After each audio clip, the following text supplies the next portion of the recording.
Nachi en un lugar donde los sueños eran en lujo que no podíamos permitirnos. Recuerdo las paredes de cartón y la mina de nuestra casa, que temblaban con el viento y lloraban con la lluvia. Nehumber era un campesero, constante un nudo en el estómago, que aprendí a ignorar. Mis padres trabajaban de sol en trabajos que les robaban la fuerza. Pero apenas nos daban plato de frejos. Versus menos agrietadas, y sus espaldas, encorvadas, sembró en mío, no de resentimiento, sino de una determinación. Feroz, jur que mi vida sería diferente. La escuela era mi único escape. Mientras otros niños jugaban, yo devoraba librosa una biblioteca pública. Cada página era una ventana a un mundo que parecía inalcanzable. Los maestros veían algo en mis, fuego en mis ojos. Y me animaban. Uno de ellos, el profesor Ramírez, se convirtió en mi mentor. Me prestaba sus propios libros. Y se quedaba después de clases para explicarme conceptos que no entiendo letters.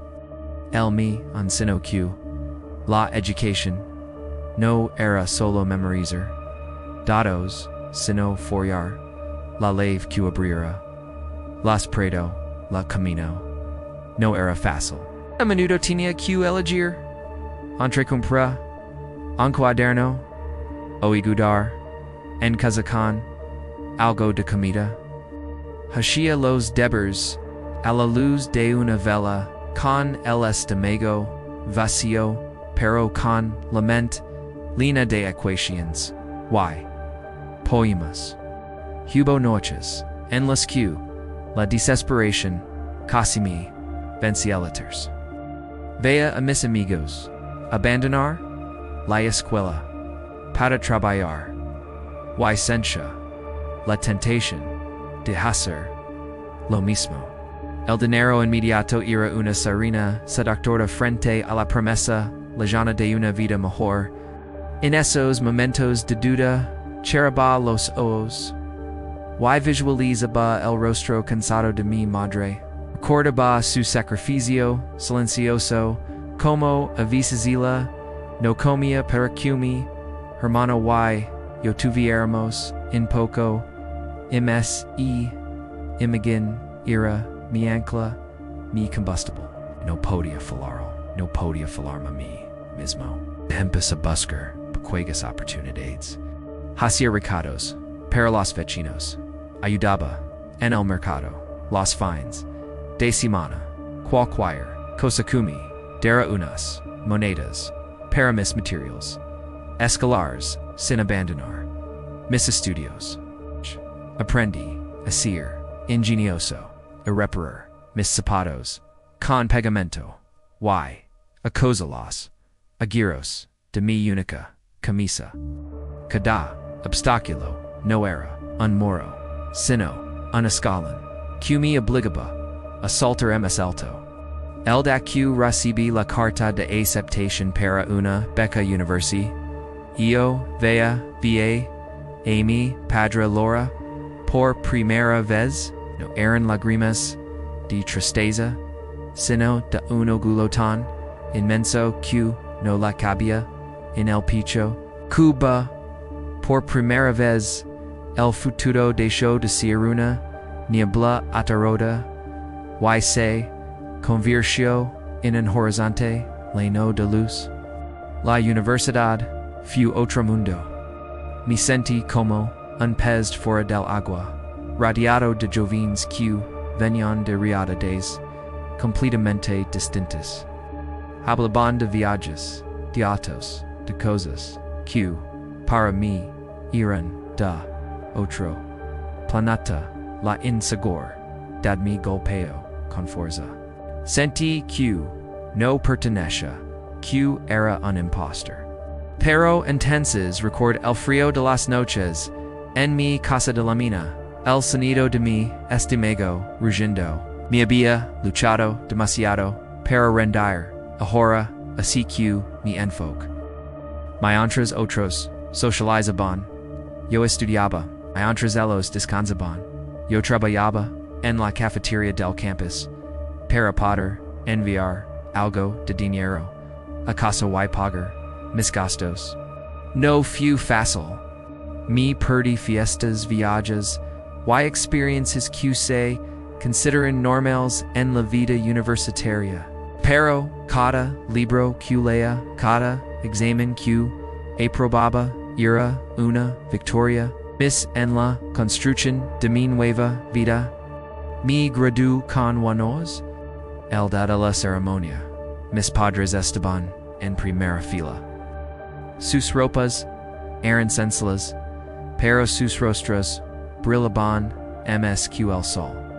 Cuando subí al escenario a recibir mi diploma, no solo lo sostenía, yo lo sostenía. Las manos calosas de mi padre, el corazón resiliente de mi madre y la fe inquebrantable del profesor Ramírez era el triunfo de todos. Conseguir mi primer trabajo profesional fue surrealista. Recibí mi primer sueldo en monto que ante habría alimentado a mi familia durante meses me hizo temblar. Lo primero que hice fue ir al supermercado y leaner enquerido hasta el top. No por gula, sino para exorcizar el fantasma del hambre para siempre. Luego, empecé ahora para comprarles a mis padres una casa de verdad, una con paredes de ladrillo, antico que no gotera y agua caliente. La da que les entregó las llaves de su nuevo hogar, sus ojos se llenaron de la misma emoción que vi el día de mi graduación. Habíamos tirado en círculo, el sacrificio había florecido en dignidad. Hoy, mi vida es muy diferente. Tengo un trabajo que me apasiona, una casa cálida y la tranquilidad de saber que mis padres están seguros y cómodos. Pero nunca olvido de dónde vengo. Cada mañana, cuando me miro al espejo, veo al mismo niño con los ojos llenos de fuego, el que lea a las de las vilas. Les mi recordatorio constante de que las circunstancias no definen nuestro destino, lo define nuestra voluntad, nuestra resiliencia y nuestra capacidad de sonar, incluso cuando todo a nuestro alrededor nos dice que no podemos. Mi historia no es única. Millones de personas luchando batallas similares en este mismo instante. Si tú eres una de ellas, si sientes que el peso del mundo te aplasta, quiero que sepas algo, no estás solo. El camino es increíblemente difícil, a veces parecerá imposible. Lograrás, dudarás, y querrás rendiré mil veces. Pero dentro de ti hay una fuerza que ni siquiera imaginas. Alimentala con education, con pequeños actos de valentia, diarios.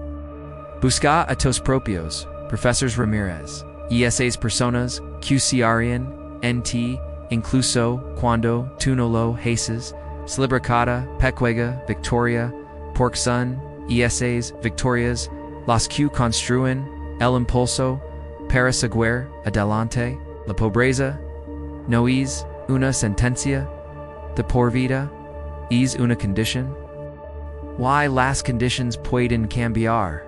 El cambio empieza con una decisión. La decisión de lucrar, de aprender, de crecer, de negarte a aceptar el destino que te ha sido impuesto.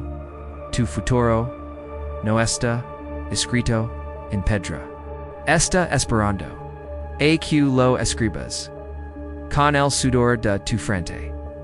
Y la tinta de tus sueños. CQ levanta la cabeza.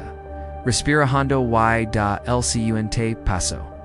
Y luego el siguiente. Y el siguiente.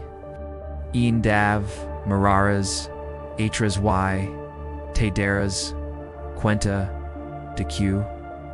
Has construido, en punt, desde donde, estás dan siempre. Sonest estar. Gracias por escuchar mi historia. Hita, inspirado, compartela, y no olvid. Seguirnos para ems contenido. Que busca encender. Esa chispa de esperanza.